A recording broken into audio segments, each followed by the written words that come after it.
I finished My Lady Jane, and this is the first book in the Lady Janie's series, which also, I want to say, intersects with the Mary series. And in My Lady Jane, we follow Jane Grey, an alternate history of her, in which, in this time in England, there is Ethians, who are humans who are able to change into animals. And at this time, the predominant battle is between the Verities, who believe that this magic that the Ethians have is unnatural and that they should be burned at the stake, and then the Ethians and their supporters, who of course believe that this magic is perfectly fine and it's not necessarily good or bad. And this gives a much happier ending to both Jane and Edward, because of course that is the point of this series, is to give these Janes or Marys happier endings. And it follows Jane from the time she is 16 to the time she is 17. And of course, it has her time as queen. And I thought it was very well done. I did like that she was a very bookish girl, and she was very outspoken, and she really wanted to be an Ethian, and she did eventually get that. And I also really liked the growing relationship between her and Gifford, and I liked the fact that he had to overcome his mental state of thinking that his Etherean form of being a horse, or well, being Etherean in general, believing that this was a curse, and he finally overcame it with Jane's help. And the fact that Jane turned into a ferret, I found absolutely hilarious. A good friend of mine has ferrets, and as soon as I read that she was a ferret, I started laughing, and I had to stop reading and text her and let her know that I'm reading a book in which the character can turn into a ferret. And this intersects with at least My Contrary Mary. My Contrary Mary follows Mary, Queen of Scots, and she is an Ethian as well. And we do find this out in My Lady Jane, because at one point, Jane and Edward go to France to try to get the French king to help them take back the kingdom from Mary Tudor, Bloody Mary. And we meet Mary, Queen of Scots then, because of course at one point she was engaged to the French prince, and we find out then that she is an Ethian, and that the French court is completely Verity, and so any Ethian is in a lot of danger. And she tells Edward that if I get them to help you, you must grant me asylum if I ask for it. So I'm going to assume that when I get to My Contrary Mary, that's going to follow kind of that part of it. And like I said, I really did like that Edward was able, he stayed alive in this book, and so did Jane. And I really liked the characterizations, and I liked how Edward started out kind of a product of these medieval time, that women are not able to rule because they're less, they're just less than men. They're weaker, they're less smart, they're just not fit to rule. And eventually, through his cousin Jane, seeing how strong she was and how she was able to help him, and seeing Elizabeth and the way she was able to do things and make things happen, he kind of grew from this. And it did have a good bit of politics in it, but I felt like it still moved very fast, despite this being relatively political and an almost 500-page book. And I did feel like even though it was YA, it stayed topical on the tropes and kind of, played with them and made them funny. There were some funny horse puns. They were half funny, half like, why? It's just like so obvious. But yeah, it was a fun time, and I am looking forward to reading the final two books. And of course, the next one I read will be My Plain Jane, which is about Jane Eyre, Charlotte Bronte, and a ghost. So I'm definitely excited to read that. So I finished My Plain Jane, book 2 in the Lady Janie series.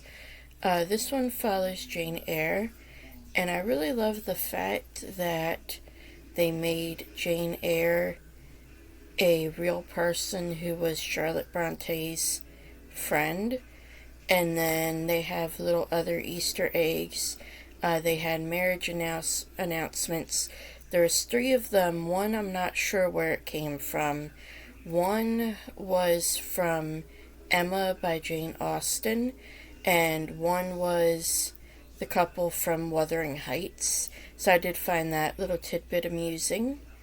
And then I did enjoy also in the Jane Eyre book, you had Helen Burns, who died of consumption, and because this one deals with ghosts, she's a main character in the book as well, because Jane is able to see ghosts, so obviously Jane can see her, and they're still friends, and I really enjoyed that. I also loved that in the one scene when Rochester has all his guests over, and they're kind of putting down the servant class, that Helen throws a temper tantrum over it, because, yes, you don't put people down just because they're poor. It's not Jane's fault what happened to her. And then, of course, you have the deconstruction of the Jane and Rochester romance. I did not realize reading the original book that he was almost double her age. I did know he was older, but I thought it was maybe, 5 or 6 years, if that. But no, he's actually double her age in this. And that is brought out. And I did also like that the whole resolution to that. His wife is not insane. His wife is not dead. They're still very much in love. He was possessed by his older brother. And then his older brother is the one who tried to basically marry Jane, because I guess his older brother's lover died as well, and that's who's trapped in this strand of pearls that he then puts on Jane to have her possessed by his lover who had also passed away. See, it got very convoluted, but I did enjoy it.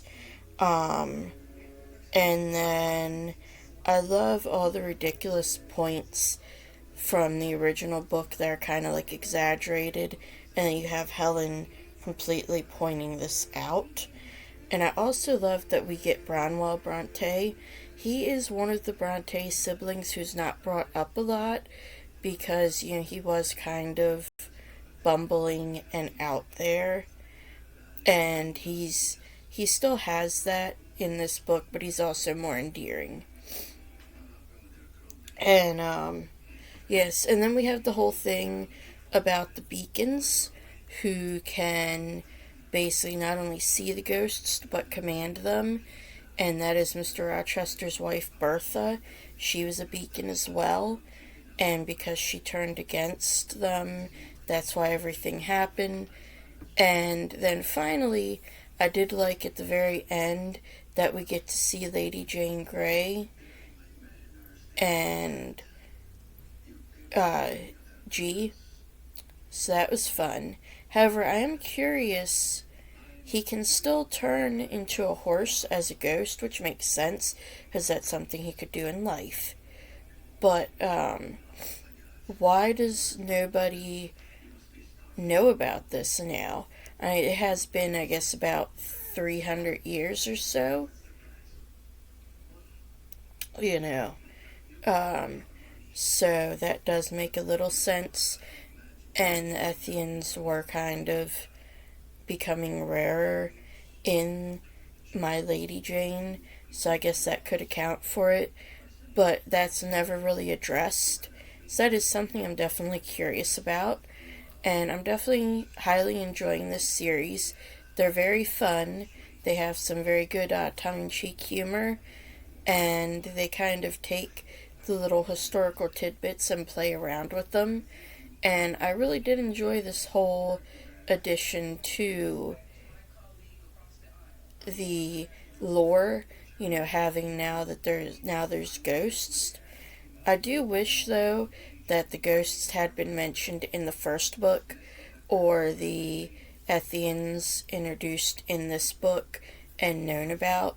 That's my only really nitpick about it. I'm definitely excited to see what my Calamity Jane brings, because that is supposed to have Luke Garou or werewolves. So I'm wondering if that might tie back in to the Ethians, that the Luke Garou are just Ethians who can turn into wolves. And that will also be the first one of the 3 to take place in America. So once I read that, I will report back to you all. And I'll see you in the book cave then. I finished my Calamity Jane, which is the last book in the Lady Janie series, and it is then followed by the Mary series, which I will be starting at some point in the near future. But my Calamity Jane is about, obviously, Calamity Jane, Annie Oakley, and then Wild Bill Hickok, and also his son, the Pistol Prince, as they call him, Frank. And now this was an okay book. I actually did enjoy it a good bit. And I do feel like, as I said in my video for Everneath, I feel like the Lady Janie series is a matter of these 3 authors are coming together, and they're kind of doing more together than they each did on their own. I feel like in all 3 of these books, there's been a good bit of action, and then obviously in this particular book, there is a lot more, I would say, violent action, just due to the nature of it's in the Wild West, and you're dealing with Calamity Jane and Annie Oakley, who were both famous for being, sharpshooters. And this throws in werewolves, which I did find pretty interesting. And I found it interesting that you have the different types of werewolves shown. Obviously, as with the other 2 Lady Janies, this leans pretty heavy in towards feminism, or at least feminism in equality, that everybody should be equal. And this one, of course, being in the Wild West, does also bring in the Native Americans, and it does discuss a little bit of how there was the colonialism and everything with the westward expansion, and the Indians just kept getting pushed back and back and back. I do feel like the whole Lakota civilization and kind of their beliefs and everything could have been explored a little more in this book. However, I don't feel like what was done bad. It was just kind of a fact that these 2 girls were Lakota, and that's all that's said. And then they do, of course, they're the ones who kind of bring in that the settlers have pushed us out of our land, and all of that. And I can agree with one review that I read with where the narrators do break in and speak about the colonialism, and then immediately after, Annie kind of just, I won't say she was for colonialism before, but she didn't necessarily think about it.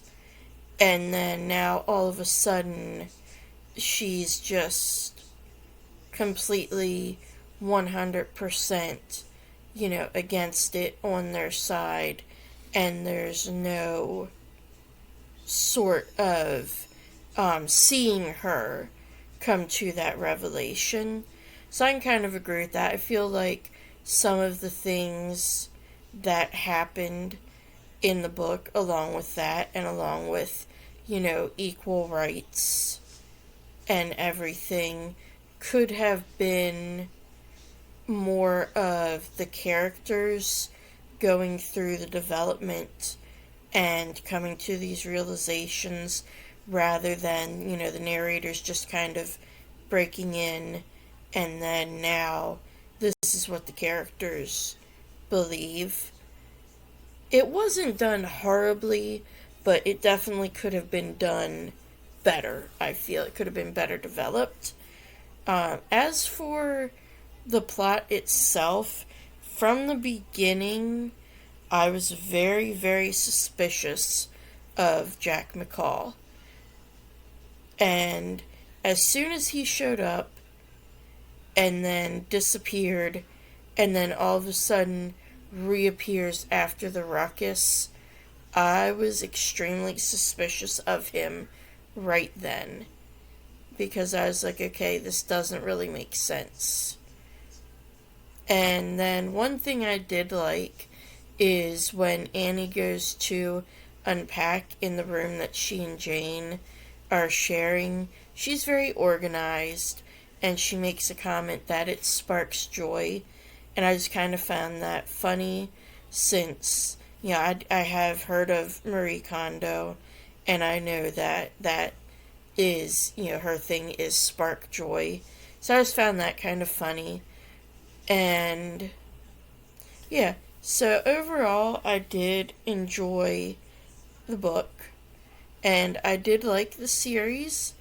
And as I said in the beginning, I really do feel like these three authors coming together, they made something better than what they could have made on their own. And I do enjoy getting the kind of 3 points of view in these books as well. It does make it interesting. And another thing I do like is that there was no love triangle in this book. There was no love triangle in My Plain Jane. And then in My Lady Jane, there was a very slight one, but it was resolved without any relationship drama. So that's definitely a big plus to this series.